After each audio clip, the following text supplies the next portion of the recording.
बबलू के क्रश भाई लाइन पर बिया ओकर तना हटे प्रिय ओकर तना हटे रिया।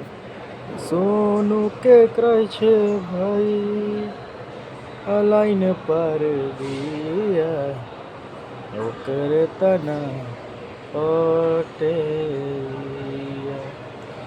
जहिया से देख लेबा चैन नइखे रहत जनहिया हमार इहे बात जनहिया हमार इहे बात।